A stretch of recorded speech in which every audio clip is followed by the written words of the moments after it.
इस कहानी के शुरू में हमें एक कचरे पर पड़ी लाश दिखाई जाती है जिसके मुंह पर एक कौवा बैठा था। इससे पहले कि कौवा उसकी आंख पर हमला करता, वो लाश उठ खड़ी होती है। अपने पास पड़े लाइटर से सिगरेट जलाकर जैसे ही उसने पीना शुरू की तो नोटिस किया कि धुआं उसके नाक के बजाय जिस्म के कई हिस्सों से निकल रहा था। खौफ में वो शर्ट उठाकर जिस्म देखता है जो पूरा जख्मी था, पर इस सब के बावजूद भी वो जिंदा था। वो कुछ बोलने की कोशिश करता है तो हम नोटिस करते हैं कि उसकी आवाज एक ज़ॉम्बी जैसी हो गई है और उसका चेहरा, जिसे तो वो खुद भी आईने में देखकर डर गया था, अपने लाल नीले इस ज़ॉम्बी जैसे चेहरे को देखने के बाद उसको ज्यादा वक्त नहीं लगा था ये जानने में कि वो एक ज़ॉम्बी बन चुका है और ये जिंदगी वो जीना नहीं चाहता। इसीलिए अब वो एक चट्टान से कूदकर अपनी जान देने की कोशिश करता है। पर ज़ॉम्बी इतनी आसानी से थोड़ी मरते हैं। दुख में कई दिन वो एक गार में गुजारता है और फिर एक दिन शदीद भूख के चलते बेहोश हो जाता है। होश आने पर उसे पता चला कि उसने एक जिंदा खरगोश को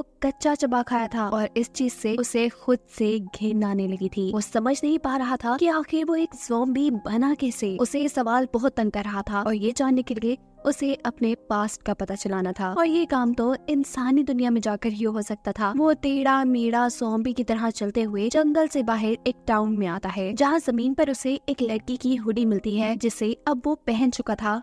और तभी वो लड़की भी अपनी इस गुमी हुडी को ढूंढते हुए यहाँ आ गई थी, जिसे देखते ही ये ज़ॉम्बी अपना मुंह मोड़ लेता है और उसकी किसी बात का जवाब नहीं देता, क्योंकि वो जानता था कि अगर उसकी ज़ॉम्बी जैसी आवाज किसी ने सुन ली तो ये इंसान उससे डरकर उसी को मार देंगे। ये लड़की एक क्राइम रिपोर्टर थी, सोनिया, जो उससे कहती है कि अगर तुम्हें हुडी चाहिए तो तुम रख लो, पर इसकी पॉकेट में जो मेरा मोबाइल है प्लीज वो मुझे वापस कर दो। ज़ॉम्बी उसे मोबाइल दे देता है। सोनिया को लगता है कि शायद ये गरीब लड़का है, इसीलिए सोनिया तो उसे पैसे भी दे गई थी। अब अगले दिन दोबारा उसे भूख लगी थी। वो एक दरख्त पर पत्थर मार मार कर वहाँ घोंसले में से अंडे चुराने की कोशिश कर रहा था, पर वो इतना कमजोर हो चुका था कि उससे ये काम भी नहीं हो पा रहा था और आखिर वो दोबारा से बेहोश हो जाता है। होश आने पर वो दोबारा एक जिंदा जानवर को खा रहा था और ये चीज उसे परेशान कर देती है। वो एक जंगली ज़ॉम्बी नहीं बनना चाहता, साथ ही उसे तो अपने पास्ट को भी जानना था। अपने पास्ट को जानने के लिए उसे इंसानों में घुल मिल कर रहना था और ऐसा वो तभी कर सकता था जब वो इंसानों की तरह बिहेव करता। और फिलहाल उसकी आवाज और उसकी जान बिल्कुल भी इंसानों जैसी नहीं थी, इसीलिए वो अपने आप को इंसानों जैसा बनने की ट्रेनिंग में मसरूफ कर लेता है। वो टाउन की एक पुरानी जिम में जाता है और ट्रेडमिल के ऊपर चलने की प्रैक्टिस करना शुरू कर देता है। पहले पहले तो उसे काफी मुश्किल हो रही थी, लेकिन थोड़ी ही कोशिश के बाद वो इंसानों की तरह चलना सीख चुका था। अगले सीन में वो मुंह में लकड़ी रखकर बोलने की प्रैक्टिस करता है। ज़ॉम्बी वाली वो राहत पे काबू पाते हुए वो अल्फाबेट्स बोलते बोलते अब इंसानों की तरह बोलने भी लगा था। एक किताब की मदद से वो चॉपस्टिक पकड़ना सीखता है और खाने पीने के एटिकेट सीखता है, जिसके बाद फाइनली अब वो तकरीबन इंसानों की तरह हरकतें करने लगा है। कपड़ों का इंतजाम तो वो टाउन में से चोरी करके कर लेता था और रहने के लिए उसने कब्रिस्तान अपना ठिकाना बना लिया था, जहाँ एक दिन वो देखता है कि किसी आदमी ने दूसरे आदमी का मर्डर करके उसे खाई से नीचे गिरा दिया है। ज़ॉम्बी उस आदमी को चेक करने के लिए अब खाई में जाता है कि वो जिंदा भी है या मर गया। अभी तो फिलहाल ये आदमी जिंदा था। वो आदमी ज़ॉम्बी को एक चाबी देता है, जिसके बाद मर जाता है। ज़ॉम्बी इस आदमी की कब्र बनाता है और इसके बैग को चेक करता है। बैग के अंदर एक विजिटिंग कार्ड से उसे पता चला है कि ये आदमी किम नाम का एक डिटेक्टिव था। इसी कार्ड पर उसके ऑफिस का एड्रेस भी लिखा था, जहाँ अब ज़ॉम्बी कुछ दिन रहने का फैसला करता है। इस जगह को देखकर तो ऐसे लग रहा था कि जैसे काफी सालों से यहाँ कोई रह ना रहा हो, पर फ्रिज में बहुत सा खाना रखा था जिसे ज़ॉम्बी बहुत ज्यादा भूख लगने की वजह से खा जाता है। लेकिन वो एक ज़ॉम्बी है और ये इंसानों वाला खाना वो डाइजेस्ट नहीं कर पाया। रात में उसे खूब वॉमिट होती है। वो समझ आता है कि वो सिर्फ कच्चा गोश्त ही खा पाएगा, जिसे खरीदने के लिए उसे पैसों की जरूरत थी। इसीलिए वो पिज्जा पैक करने का काम शुरू कर देता है। जिस दौरान डिटेक्टिव किम के फोन पे एक कॉल आती है।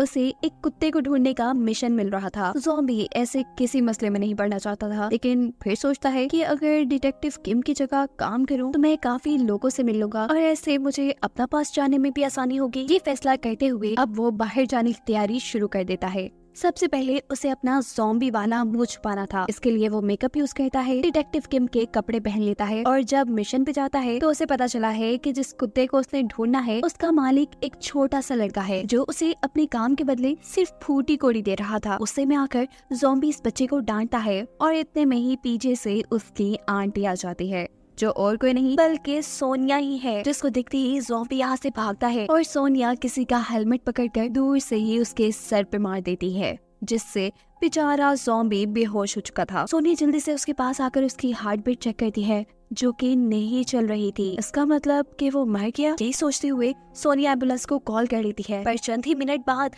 वो एम्बुलेंस में खड़ा होकर सबको डरा देता है। सोनिया जबरदस्ती उसे हॉस्पिटल ले जाती है, जहाँ वो सबको चकमा देकर भाग निकलता है। उसे अब बहुत ज्यादा भूख लगी थी। वो एक आदमी को खाने वाला था, लेकिन तभी उसे होश आ जाता है। तभी उसे यहीं करीब एक कुत्ता नजर आता है। वो उसे खाने के लिए आगे बढ़ता है तो इस कुत्ते पर भी उसे तरस आ जाता है। ये अच्छा ज़ॉम्बी बेचारा किसे खाए फिर भूखा वो अपने घर पे बैठा था कि तभी उसे अनाउंसमेंट सुनाई देती है कि कहीं फ्री सूप मिलेगा। वो जब वहाँ पहुँचता है तो उसे पता चलता है कि फ्री सूप तो खत्म हो चुका है और अब अगर उसे यहाँ सूप चाहिए तो इसी होटल की प्रमोशन के लिए यहाँ कुछ ज़ॉम्बी बने इंसान डांस कर रहे हैं, उसे भी डांस करना पड़ेगा। डांस तो उसने क्या खूब किया था। अब सूप मिलने का वक्त था, लेकिन वो सूप छोड़कर किचन में जाकर कच्चा गोश्त खाना शुरू कर देता है, जो देखकर यहाँ की शेफ चिल्लाती है। हम देखते हैं कि इसी होटल में सोनिया और उसका एक और डिटेक्टिव दोस्त भी था, जो अब ज़ॉम्बी को मारने के लिए उसके पास आ रहा था, पर बेचारा ज़ॉम्बी से ही मार खा लेता है। ज़ॉम्बी इस वक्त बहुत जुनून में नजर आ रहा है। वो भागते हुए इन सब से बचने के लिए जंगल में चला जाता है। अब जैसे ही उसके अंदर का ज़ॉम्बी मूड थोड़ा कम होता है, वो इंसानों वाली हालत में वापस आना शुरू करता है। तो वापस डिटेक्टिव किम के ऑफिस आने का फैसला करता है, जहाँ रास्ते में वो एक बच्चे के मरने की न्यूज देखता है। इस बच्चे को देखकर उसे पता नहीं क्या हो गया था। वो इतना गुस्से में आ जाता है कि स्क्रीन को ही मारने लग जाता है और फिर गुस्से में काबू पाते हुए ऑफिस में आकर बेचारा परेशान ही बैठा था कि तभी यहाँ पर डिटेक्टिव किम की मकान मालिक आ जाती है। वो किराया मांगने आई थी। अब ज़ॉम्बी यहाँ रह रहा था तो ज़ॉम्बी को ही किराया देना था, इसीलिए उसे पैसे चाहिए थे। वो जब पैसे कमाने का सोच रहा होता है तो उसे याद आता है कि एक मर्तबा सोनिया उसकी ऑफिस आई थी, क्योंकि सोनिया ने उसे चोट पहुँचाई थी। सोनिया नहीं चाहती थी कि डिटेक्टिव किम, जो कि इस वक्त ज़ॉम्बी बना हुआ है, वो सोनिया पर कोई केस करते। वो एक सेटलमेंट एग्रीमेंट लेके आई थी, लेकिन ज़ॉम्बी ने तो वो एग्रीमेंट फाड़ दिया था। अब ज़ॉम्बी उसी एग्रीमेंट को ढूंढता है और सोचता है कि अब तो मैं $1,00,000 मांगकर अपनी सारी प्रॉब्लम्स दूर कर लूंगा। वो जब सोनिया से बात करने के लिए जा रहा था तो देखता है कि सोनिया को कोई किडनैप कर रहा है। किसी हीरो की तरह ये ज़ॉम्बी उन किडनैपर्स की गाड़ी के रास्ते में आते हुए सोनिया को बचाकर अपने ऑफिस ले आता है। यहाँ वो सोनिया से कहता है कि तुमने उस दिन मेरे सर पे हेलमेट मारा था, मेरे सर पे शदीद चोट लगी है, जिसकी वजह से अब मैं अपना डिटेक्टिव वाला काम अच्छे से नहीं कर पा रहा हूँ। मुझे अब $1,00,000 सेटलमेंट अमाउंट चाहिए। और यहाँ सोनिया बेचारा समूह बनाकर कहती है, यार मेरे पास तो खुद कोई पैसे नहीं है, अगर तुम चाहो तो मैं तुम्हारी असिस्टेंट बनके तुम्हारा सारा काम कर सकती हूँ, वो भी बिना पैसों के। ये सारी बातें सुनकर वो सोनिया से कहता है, उठो और निकलो यहाँ से। इससे पहले कि वो सोनिया को घर से निकालता, यहाँ पर डिटेक्टिव किम की एक पुरानी क्लाइंट आ जाती है। ये एक बहुत बड़ी एक्ट्रेस है जो अपनी बेटी को ढूंढना चाहती है डिटेक्टिव किम के जरिए, जो कि अब ज़ॉम्बी बना हुआ है। वो इस काम के बदले उन्हें बहुत बड़ी अमाउंट भी दे रही थी। इससे पहले कि ज़ॉम्बी उसे कुछ जवाब देता, सोनिया कहती है, हाँ ठीक है, हम आपका ये काम कर देंगे। सोनिया अब उससे कुछ जरूरी सवाल पूछती है, जैसा कि आखिरी बार आप अपनी बेटी से कहाँ मिली थी, तब उसके इंटरेस्ट क्या थे, वगैरह वगैरह, जिससे वो उसका आसानी से पता चला सके। सोनिया क्योंकि खुद एक क्राइम रिपोर्टर थी, इसीलिए उसे इन सारी चीजों का थोड़ा सा एक्सपीरियंस था। ज़ॉम्बी जो उसके पास बैठा था वो समझ जाता है कि अगर उसे इस डिटेक्टिव वाले काम से पैसे कमाने हैं तो उसे सोनिया की तो जरूरत पड़ेगी ही। सो फाइनली वो सोनिया को अपनी असिस्टेंट बनाने के लिए मान जाता है। सोनिया इन्वेस्टिगेशन शुरू करती है और उसे एक मेडिटेशन सेंटर पर शक होता है। दिन में तो यहाँ सभी कुछ बिल्कुल ठीक था, लेकिन रात में हम देखते हैं कि कोई कल्ट ग्रुप इस मेडिटेशन सेंटर के सभी बच्चों को अपने कल्ट ग्रुप का हिस्सा बनाने के लिए उनको कुछ ड्रग्स देने के साथ साथ उनसे ऊटपटांग काम भी करवाता था। सोनिया ये सब रोकने के लिए एक ड्रम में बैठकर रात में इस सेंटर में घुस जाती है और यहाँ उसे वो लड़की भी मिल जाती है जिसे वो ढूंढ रहे थे, यानी एक्टर की बेटी। सोनिया जब इस लड़की को बचाकर इस सेंटर से बाहर निकल रही थी तो उसे यहाँ कल्ट लीडर भी नजर आ जाता है, जो जान चुका था कि सोनिया को उसकी सच्चाई पता चल गई है। उसका आदमी सोनिया को पकड़कर मारने ही वाला होता है कि पीछे से ज़ॉम्बी कार्ड्स को चाकू की तरह इस्तेमाल करते हुए उसे मार देता है, जिसके बाद अब वो लीडर खुद अपनी शार्प स्टिक से सोनिया को मारने वाला था, लेकिन वक्त रहते ही ज़ॉम्बी उन दोनों के भी दरमियान में आ जाता है, जिससे सोनिया बच जाती है। वो शार्प स्टिक ज़ॉम्बी के पेट में घुस गई थी, लेकिन ज़ॉम्बी को तो दर्द महसूस ही नहीं हो रहा था। वो गुस्से में अब कल्ट लीडर की गर्दन पकड़कर उसे मारने वाला था, लेकिन तभी सोनिया चिल्लाकर उसे रोक देती है और थोड़ी देर में हम देखते हैं कि इस कल्ट लीडर को पुलिस आकर पकड़ चुकी थी। फाइनली सोनिया और ज़ॉम्बी ने अपने अपना एक मिशन पूरा किया था। इसे की मुबारकबाद देने के लिए सोनिया जब ज़ॉम्बी के घर आती है तो ज़ॉम्बी को बिना कपड़ों में देखकर डर जाती है, क्योंकि उसकी बॉडी में बड़े बड़े सुराख थे। ऐसा कैसे हो सकता था? क्या जिसे वो डिटेक्टिव किम समझ रही थी वो एक ज़ॉम्बी था? ये सोचते हुए वो जल्दी से अपना लैपटॉप खोलकर ज़ॉम्बीज के बारे में सर्च करना शुरू करती है। और यहाँ सोनिया का भाई उसे बताता है कि इस दुनिया में सच में ज़ॉम्बीज होते हैं। अब सोनिया को कुछ पुरानी यादें आती है। उसे समझ आ जाती है कि क्यों उस दिन जब उसने ज़ॉम्बी को हेलमेट मारा तो उसे उसकी हार्ट बीट नहीं सुनाई दी, और कैसे ही उसने सोनिया को बचाने के लिए कल्ट लीडर का हमला अपने ऊपर सह लिया और उसे दर्द भी नहीं हुआ। उसे दर्द इसलिए नहीं हुआ था कि वो एक ज़ॉम्बी था। वो ये बात अपने भाई को बताती है, लेकिन उसका भाई इस बात पे बिल्कुल बिलीव नहीं करता। अब सोनिया प्रॉपर तरीके से अपने आप को सिक्योर करते हुए ज़ॉम्बी के घर जाती है। यहाँ वो ज़ॉम्बी से कहती है कि मैंने तुम्हारे लिए जितना भी काम किया तुम शराफत से मेरा पैसा मुझे दे दो और मैं यहाँ से चली जाऊंगी। ज़ॉम्बी उसके पैसे लेने के लिए उठाई था कि यहाँ सोनिया को शदीद पेट में दर्द शुरू हो जाता है। वो वहीं गिर जाती है। सोनिया को लगा था कि ये ज़ॉम्बी उसे खा लेगा, पर ज़ॉम्बी तो उसे हॉस्पिटल ले आया था। होश में आने के बाद जब सोनिया अपने आप को जिंदा पाती है तो वो ये समझ आती है कि वो एक अच्छा ज़ॉम्बी है जो इंसानों को नहीं खाता। फैसला और अब वो ज़ॉम्बी की मदद करने का फैसला कर लेती है। ज़ॉम्बी को क्योंकि उसका पास्ट जानना था, इसीलिए सोनिया उससे कुछ सवाल करती है, जैसा कि जब तुम पहली मर्तबा ज़ॉम्बी के तौर पे होश में आए तो तुम्हारे पास क्या था? ज़ॉम्बी सोनिया को वो लाइटर देता है जिससे उसने इस कहानी के पहले सीन में सिगरेट जलाई थी। सोनिया को ज़ॉम्बी ने घड़ी भी दी थी। इन सब की चीजें वो सोशल मीडिया पे लगा देती है और कहती है कि अगर किसी को भी इन चीजों के बारे में कुछ पता है तो मुझसे राब्ता करे। जिसके बाद इन्हें एक आदमी की कॉल आती है जिसका कहना था कि वो इस लाइटर के बारे में जानता है। वो इन्हें मिलने के लिए एक खास जगह पे बुलाता है, लेकिन काफी देर गुजरने के बाद भी वो खुद इनसे मिलने नहीं आया और यही उन्हें एक आदमी मिलता है। इस आदमी का नाम शॉन है और सोनिया इसे जानती है। कुछ देर पहले जिस बच्ची के मर्डर की न्यूज ज़ॉम्बी ने देखी थी, ये उसी बच्ची के मर्डर का आई विटनेस था। इससे पहले कि वो इनसे कोई बात करता, उसे कॉल आती है और पता चलता है कि उसकी मॉम कहीं खो गई है, जिसे ढूंढने का काम ज़ॉम्बी और सोनिया ले लेते हैं। इस बुरी औरत को ढूंढने के लिए इन्हें ज्यादा मेहनत नहीं करनी पड़ी थी। करीबी पहाड़ों में उन्हें वो औरत मिल भी गई थी। इससे पहले कि सोनिया उस औरत को बचा कर वहाँ से ले आती, सोनिया के सामने आ जाता है एक जंगली पिग जो कि काफी ताकतवर था। वो सोनिया पे हमला करने ही वाला था कि इस मर्तबा दोबारा उसे बचाने के लिए ज़ॉम्बी आ जाता है। ज़ॉम्बी ने सोनिया को तो बचा लिया है, पर अब उसने लड़ना है इस जंगली पिग से। उसे शायद अभी इस पिग की ताकत का अंदाजा नहीं था। पिग ने तो इधर उधर मार मार कर उसका बुरा हाल कर दिया था। गुस्से में ज़ॉम्बी अब कुछ सोचते हुए एक चट्टान पर खड़ा हो जाता है और उस पिग को अपनी तरफ बुलाता है। पिग जैसे ही उसकी तरफ जाता है तो ज़ॉम्बी एक साइड पर हो चुका था, जिससे वो पिग अब खाई में गिर जाता। पर अफसोस गिरते गिरते उसने ज़ॉम्बी को भी पकड़ लिया था। ये देखकर सोनिया डर जाती है कि शायद ज़ॉम्बी भी मर गया, लेकिन वो देखती है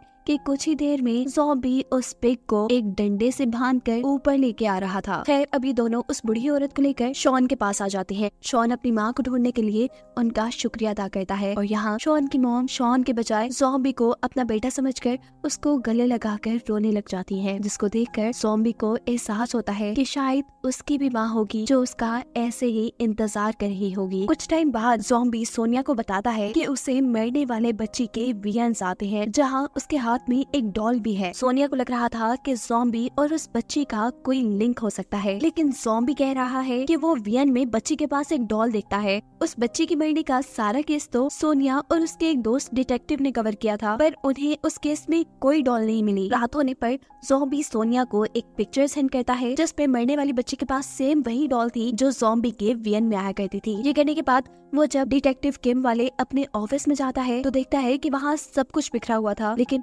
उसकी कोई भी चीज इधर उधर नहीं थी। यहाँ तक कि पैसे भी चोरी नहीं हुए थे, बस एक लाइटर चोरी हुआ था, वही लाइटर जिसकी पिक इन्होंने सोशल मीडिया पे लगाई थी और शॉन नामी बंदे को दिखाई थी। वो समझ जाता है कि यहाँ शॉन ही आया होगा और इस बात से वो ये भी अंदाजा लगाता है कि शायद शॉन को उसके पास्ट का कुछ पता है। वो उसे जाकर अपने पास्ट के बारे में पूछता है और शॉन यहाँ उसे बताता है कि उस बच्ची को तुमने मारा था। ये सुन वो बहुत ज्यादा हिल चुका था। उसे लगता है कि शायद उस बच्ची को मारने के जुर्म में ही वो एक ज़ॉम्बी बना है। ये सब बातें जानने के बाद वो जिंदा नहीं रहना चाहता था। वो एक ड्रिल मशीन लेकर अपने सर पे हमला करके अपने आप को मारने वाला था, लेकिन ड्रिल मशीन खराब होने की वजह से वो चलती नहीं और उल्टा करंट लगकर वो गिर जाता है। जिसके बाद वो शहर छोड़ने का फैसला कर देता है। जबकि दूसरी तरफ सोनिया मरने वाली बच्ची के डैड से मिलती है, जिसके घर पर उसे बच्ची की एक तस्वीर में ज़ॉम्बी खड़ा नजर आता है। बच्चे के डैड से पता चलता है कि वो ज़ॉम्बी पहले इस छोटी बच्ची का बॉडीगार्ड था। फाइनली ज़ॉम्बी की पास्ट की सच्चाई अब सोनिया को पता चल गई थी। वो जल्द से जल्द ये बात ज़ॉम्बी को बताना चाहती थी, लेकिन जब वो उसके घर पे जाती है तो ज़ॉम्बी उसे नहीं मिलता। वो उसके ऑफिस आती है, ज़ॉम्बी वहाँ पे भी नहीं था, लेकिन टेबल पे शॉन नामी आदमी के कुछ फोटोज पड़े थे। वो कुछ सोचते हुए शॉन के घर जाने का फैसला करती है और ये बाहर ज़ॉम्बी को भी मैसेज पे बता देती है। ज़ॉम्बी उसे शॉन के घर जाने पर मना करना चाहता था, लेकिन उसके फोन में सिग्नल नहीं थे और अब शॉन से सोनिया को बचाने के लिए ज़ॉम्बी उसके घर की तरफ आ जाता है। दूसरी तरफ दिखाया जाता है कि शॉन और उसकी वाइफ ने सोनिया को बंदी बनाकर रखा हुआ था, जहां वो सोनिया को ये सच्चाई भी बता चुके थे कि असल में उस छोटी बच्ची को इन दोनों ने ही कत्ल किया था। शॉन अब अपनी वाइफ से सोनिया को भी मारने का कह देता है और खुद घर से बाहर जाता है। शॉन की वाइफ जब सोनिया को मारने के लिए उसके पास आती है तो सोनिया बड़ी ही चालाकी से अपनी रस्सी खोल चुकी थी। वो यहाँ इस लड़की से लड़ती है और पास पड़ा एक स्प्रे उसकी आंखों में मारते हुए बचते हुए यहाँ से निकल जाती है, जहाँ बाहर उसे ज़ॉम्बी भी मिल जाता है। सोनिया हड़बड़ाहट में ज़ॉम्बी को सारी सच्चाई बता देती है कि असल में उस छोटी बच्ची को मारने वाले शॉन और उसकी वाइफ हैं। तुम तो असल में उस बच्ची के बॉडीगार्ड थे। सोनिया के भाग जाने के बाद शॉन को ये बात पता चल चुकी थी कि अब वो अपने घर पर महफूज नहीं है। वो अपनी वाइफ के साथ यहाँ से भागने की कोशिश करता है, लेकिन इतनी ही देर में पुलिस उसके घर को घेर लेती है। उसकी वाइफ जो भी घर के अंदर थी उसे पुलिस अरेस्ट कर लेती है और मजबूरी में शॉन को अपनी वाइफ को यही छोड़ के भागना पड़ता है। पर शॉन इस चीज का बदला लेने की ठान लेता है। वो ज़ॉम्बी को मैसेज करके एक वीरान जगह पे बुलाता है और कहता है कि तुम्हारे लिए गाड़ी में एक गिफ्ट है जिससे तुम्हें तुम्हारे पास्ट का पता चल जाएगा। ज़ॉम्बी जैसे ही इस गाड़ी का दरवाजा खोलता है वो गाड़ी ब्लास्ट हो जाती है। शॉन को लगा कि वो मर गया, लेकिन शॉन ये बात नहीं जानता कि वो एक ज़ॉम्बी है और कभी मर नहीं सकता। लेकिन इस सारे हादसे से ज़ॉम्बी को फाइनली उसका पास्ट याद आ चुका है। उसे याद आया है कि वो छोटी बच्ची का बॉडीगार्ड था और जब क्रिसमस के दिन उसे शॉन ने किडनैप किया तो ज़ॉम्बी ही जो उस वक्त इंसान था वो उस बच्ची को शॉन से बचाने के लिए गया था। शॉन उस टाइम उसे वहाँ से बेहोश करके एक खाई के पास ले आया और उसके पेट में गोली मारकर उसे खाई में गिरा दिया, जिस गोली का निशान अभी भी ज़ॉम्बी के पेट में था। ये सारी बात याद करने के बाद ज़ॉम्बी उठ खड़ा हुआ था। वो अब शॉन के पास उसे मारने के लिए आता है। वो उससे मार मार कर पूछ रहा था कि बताओ तुमने उस बच्चे को उस दिन क्यों मारा, लेकिन शॉन उसे कोई बात नहीं बताता और एक पिस्टल लेकर उसको शूट कर देता है। शॉन को लगता है कि इस मर्तबा तो ये लड़का मर गया होगा, पर ये ज़ॉम्बी एक और मर्तबा उठकर उसके सामने खड़ा हो जाता है। बार बार गोलियां मारने के बावजूद जब ये लड़का नहीं मरता तो शॉन इस मर्तबा इस लड़के के सर पे गोली मारने का फैसला करता है और अगर वो सर पे गोली मारता तो ये ज़ॉम्बी भी मर जाता। लेकिन इस मर्तबा दरमियान में शॉन की माँ आ जाती है जिसने इस ज़ॉम्बी को बचाया था। वो ज़ॉम्बी को मिन हाओ के नाम से पुकारती है और ज़ॉम्बी को याद आ जाता है कि उसका असली नाम मिन हाओ है, जिसे अभी तक शॉन अपनी माँ कह रहा था वो असल में मिन हाओ यानी ज़ॉम्बी की ही माँ थी। ज़ॉम्बी अपनी माँ के मरने के गुस्से में शॉन को ही अब मार चुका था। अगले दिन दिखाया जाता है मिनहाओ की मॉम का फ्यूनरल, जिसके बाद मिनहाओ सोनिया से मिलता है और उससे कहता है कि कल से डिटेक्टिव वाले काम पे आने की जरूरत नहीं, क्योंकि मैं अब शहर छोड़कर जा रहा हूँ। उसने इस डिटेक्टिव के नाम पे कमाए हुए सारे पैसे भी उसके ऑफिस में ही छोड़ दिए थे। उसने अपनी जरूरत और खाने तक के पैसे अपने पास नहीं रखे थे और ज्यादा भूख लगने की वजह से अब वो अपने ज़ॉम्बी मोड में आ चुका था। वो अब एक आदमी के ऊपर हमला करने ही वाला था, पर भूख के मारे बेहोश हो जाता है। वो होश में आया है तो डिटेक्टिव वाले अपने ऑफिस में था। उसके इर्द गिर्द बहुत सा चिकन रखा था। उसे डर लग रहा था कि कहीं उसने बेहोशी में किसी इंसान को तो नहीं मार दिया। और तभी सोनिया उसके पास आती है और बताती है कि जब तुम्हें भूख लगती है तो तुम कंट्रोल से बाहर हो जाते हो और ये तुम्हारा ज़ॉम्बी नेचर है जिसके ऊपर तुम्हें कंट्रोल पाने की जरूरत है और इसमें मैं तुम्हारी मदद करूंगी। सोनिया उसके सामने एक चिकन रखकर उसे चेयर से बांध देती है और कहती है कि 3 दिन तक तुम यही बंधे रहोगे और अपने ऊपर कंट्रोल करोगे, इस चिकन को नहीं खाओगे। सोनिया ऑफिस से बाहर बैठकर उसके ऊपर नजर रखे हुए थी। लगभग 30-32 घंटे गुजरने के बाद मिनहाओ ज़ॉम्बी मोड में आ चुका था। सोनिया बाहर से नोटिस करती है कि जब मिनहाओ ज़ॉम्बी मोड में आता है तो उसमें बहुत ज्यादा ताकत आ जाती है। वो अपने आप को बंधी रस्सी से खुलवा लेता है और जानवरों की तरह सारा चिकन खाने लग जाता है। उसकी नजर अब सोनिया पे पड़ती है। वो सोनिया को खाने के लिए उसकी तरफ आगे बढ़ता है और सोनिया पीछे पीछे बच के जा रही थी। इससे पहले कि मिनहाओ सोनिया को खा लेता, सोनिया को नीचे पड़ा एक फ्राई पैन मिलता है जिसे वो उसके सर पे मार के उसे बेहोश कर देती है। होश में आने पर सोनिया उसे बताती है कि तुम ज़ॉम्बी मूड में बहुत खतरनाक बन गए थे और अब तुम्हें कंट्रोल करने का मुझे सीक्रेट पता चल गया। वो उसे यहाँ पर एक फ्राइंग पैन दिखाती है, जिसके बाद वो उसे कहती है कि तुम्हारा इस ऑफिस में रहना ही तुम्हारे लिए और बाकी इंसानों के लिए बेहतर होगा। इस तरह मिनहाओ दोबारा डिटेक्टिव किम की आइडेंटिटी लेने का फैसला करता है और सोनिया से कहता है कि सोचने वाली बात है कि आखिर उस दिन किम को मारा किसने था। इसके ऊपर सोनिया ने पहले से ही रिसर्च की हुई थी। वो कहती है कि किम की कोई फैमिली नहीं थी, वो अपनी डैड की ग्रेव पे उस दिन गया था जहां उसे नेपन नामी आदमी ने मारा और वो खुद पहाड़ के ऊपर इलीगल ड्रग्स को डिस्पोज करने के केस में अभी तक जेल में है। दिखाया जाता है कि वो आदमी जेल से बाहर निकल चुका है। उसे पता चला है कि डिटेक्टिव किम अभी जिंदा है, लेकिन डिटेक्टिव किम को तो उसने खुद मारा था। वो अब कुछ दूसरे डिटेक्टिव्स को किम की जगह बने इन नकली डिटेक्टिव्स पर यानी सोनिया और मिनहाओ पर नजर रखने को कहता है। यहाँ किम के मर्डर केस को इन्वेस्टिगेट करने के लिए ये लोग उस सैलून में आते हैं जहाँ पे किम आखिरी मर्तबा आया था। यहाँ उन्हें पता चलता है कि किम डॉक्टर नो नामी बंदे के ऊपर रिसर्च कर रहा था जो अपने हॉस्पिटल के अंदर जानवरों के ऊपर तरह तरह के एक्सपेरिमेंट करते हैं। जब ये लोग डॉक्टर के क्लिनिक पे जाते हैं तो मिनहाओ उस डॉक्टर को देखकर पहचान जाता है कि इसी आदमी ने तो किम को मारा था। यहाँ वो डिटेक्टिव जो मिनहाओ और सोनिया के पीछे थे वो जाकर उस डॉक्टर को बताते हैं कि ये आदमी तुम्हारे क्लिनिक तक आया है। जिसके बाद डॉक्टर इस डिटेक्टिव को मिनहाओ को किडनैप करने का चैलेंज दे देता है। ये डिटेक्टिव बहुत काम करता है, इलेक्ट्रिक ट्रैप लगाता है, मिनहाओ के घर 6 बंदे भेजता है, उससे खुद जाकर लड़ता है, लेकिन बेचारा हर मर्तबा मिनहाओ को पकड़ने में नाकाम था। इसलिए वो डॉक्टर नो से कहता है ये लो तुम्हारे पैसे, मैं तुम्हारा काम भाई नहीं कर सकता। यहाँ वो डॉक्टर को बताता है कि वो इंसान थोड़ी लगता है, उसने तो किसी जानवर की तरह मुझे खाने के लिए मुझ पर हमला भी कर दिया था, यहाँ तक कि मैंने तो उसके दिल को भी चीर दिया और वो फिर भी नहीं मरा। डॉक्टर तो अपना काम ना होने के बावजूद भी खुश थे क्योंकि एटलीस्ट ये डिटेक्टिव मिनहाओ का डीएनए तो ले आए थे डॉक्टर के पास और डीएनए से उन्हें पता चलता है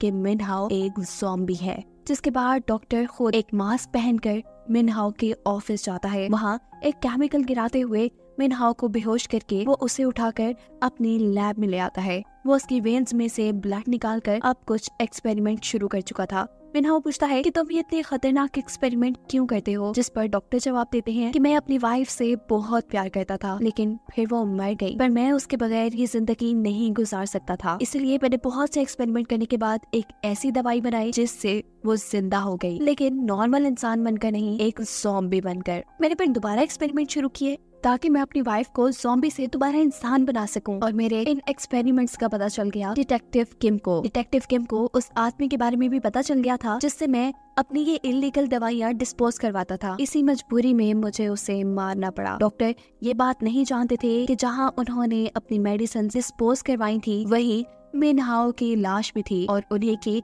उन मेडिसिन के असर से मरा हुआ मिनहाओ भी ज़ॉम्बी बन के जिंदा हो गया था, बिल्कुल डॉक्टर नो की वाइफ की तरह। यहाँ दिखाया जाता है कि सोनिया मिनहाओ की लोकेशन को ट्रेस करते हुए डॉक्टर नो के क्लिनिक पे पहुंच जाती है, लेकिन क्लिनिक पे तो ताला था। वो यहाँ नोटिस करती है कि इलेक्ट्रिसिटी मीटर जब चल रहा है तो इसका मतलब अंदर कोई ना कोई तो है। वो छुपते छुपाते डॉक्टर नो के क्लिनिक के अंदर उस लैब में पहुंच जाती है जहां डॉक्टर ने मिनहाओ के साथ अपनी ज़ॉम्बी बनी वाइफ को भी रखा हुआ है। यहीं पर वो दोनों डिटेक्टिव भी थे जिनके जरिए डॉक्टर मिनहाओ और सोनिया पर नजर रखते थे। असल में उनको भी डॉक्टर की वाइफ के ज़ॉम्बी बनने के बारे में पता चल गया था, इसीलिए डॉक्टर ने उन्हें यहाँ पे बांध के रखा था। सोनिया सबसे पहले इन दोनों को खोलती है, जिसके बाद वो मिनहाओ की रस्सी खोलने जाती है, लेकिन इतने में ही डॉक्टर की वाइफ ज़ॉम्बी उठ खड़ी होती है। इससे पहले कि वो सोनिया को कुछ कहता, यहाँ पर दोबारा मिनहाओ उठकर सोनिया को बचा लेता है। वो अब ज़ॉम्बीज की लैंग्वेज में डॉक्टर की वाइफ को कुछ समझाने की कोशिश कर रहा था, लेकिन इतने में ही डॉक्टर गन लेकर यहाँ पहुँच जाते हैं। वो अपनी वाइफ से कहते हैं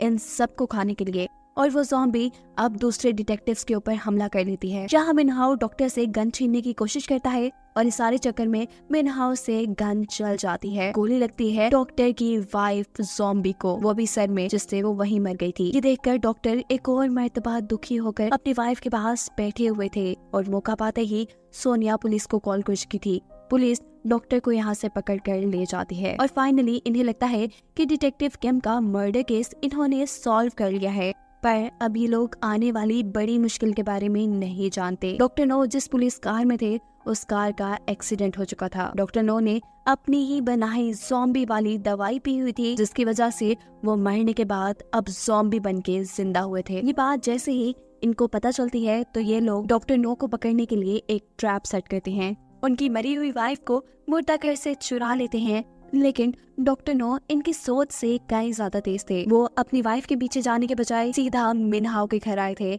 जहां उन्होंने मिनहाओ पे भी हमला नहीं किया था, बल्कि सोनिया को उठा लिया था। इससे पहले कि वो सोनिया को उठाकर यहाँ से कहीं ले जाते, सोनिया का एक डिटेक्टिव दोस्त आकर उनके ऊपर गन तान देता है। लेकिन डॉक्टर नो को बिल्कुल डर नहीं लग रहा, क्योंकि वो जानते हैं अब वो एक ज़ॉम्बी है और इन छोटी छोटी गोलियों से वो मर नहीं पाएंगे। डॉक्टर नो अब चकमा देते हुए सोनिया के इस दोस्त के हाथ से गन ले लेता है। इससे पहले कि वो गन सोनिया पे या किसी और पे चलाता, सोनिया डॉक्टर नो के हाथ से गन को उछाल लेती है, जो दूसरी तरफ मिनहाओ कैच कर चुका था। मिनहाओ चाहता तो डॉक्टर नो को सर पर गोली मारकर खत्म कर सकता था, पर डॉक्टर नो जानते थे कि मिनहाओ रहम दिल है, वो ऐसा नहीं करेगा और उनकी सोच यहाँ बिल्कुल ठीक थी। दिखाया जाता है कि पीछे वही दो डिटेक्टिव जो इसका साथ दे रहे थे, वो 4 मास्क लेके यहाँ आते हैं। सभी लोग मास्क पहन लेते हैं और ये लोग डॉक्टर नो का ही बनाया हुआ वो केमिकल जो ज़ॉम्बीज़ को बेहोश कर सकता है, वो डॉक्टर नो को ही सुंघा देते हैं। डॉक्टर नो बेहोश हो जाते हैं, जिसके बाद ये चारों अपना अपना मास्क उतारते हैं। एक लड़का डॉक्टर नो को चेक करने चाहता है कि क्या आखिर वो बेहोश हुए भी या ड्रामा कर रहे हैं, और अचानक डॉक्टर नो इसी लड़के को ही पकड़ लेता है। डॉक्टर नो अब इस आदमी के गले पे काटने वाला था और इस लड़की को बचाने के लिए मिनहाओ इस मरतबा बिना कुछ सोचे अपनी गन से डॉक्टर नो के सर पे शूट करते हुए उन्हें खत्म कर देता है। जिसके बाद अब वो खुद बहुत ज्यादा दुखी था, क्योंकि कहीं न कहीं उसे उम्मीद थी कि डॉक्टर नो शायद उसे अपने एक्सपेरिमेंट्स के जरिए इंसान बना सके। उसकी ये उम्मीद टूट चुकी थी। सोनिया उसे हिम्मत देने की कोशिश करती है, लेकिन वो सोनिया से कहता है, नहीं, मैं अब फैसला कर चुका हूँ, मैं इंसानों के दरमियान नकली इंसान बनके नहीं रहूंगा। जिसके बाद वो इन सब से बहुत दूर चला जाता है और सोनिया अपना डिटेक्टिव का काम जारी रखती है। सीन कट होकर 1 साल बाद का सीन दिखाया जाता है। सोनिया को एक हैलोवीन पार्टी का इनविटेशन मिला है। सोनिया यहाँ जाने के लिए इसलिए तैयार है कि शायद उसे यहाँ पे मिनहाओ मिल जाए और उसकी सोच के बिल्कुल मुताबिक उसे पार्टी के दरमियान में वाइट सूट में बैठा हुआ मिनहाओ दिख जाता है। वो दोनों पास आकर बातें करना शुरू कर देते हैं और तभी उन्हें पता चलता है कि इसी पार्टी में किसी का मर्डर हुआ है, जिसका केस भी अब मिनहाओ और सोनिया को सॉल्व करना था। यानी ये लोग एक मर्तबा फिर से मिल चुके थे और इसी के साथ ये सीजन यही खत्म हो जाता है।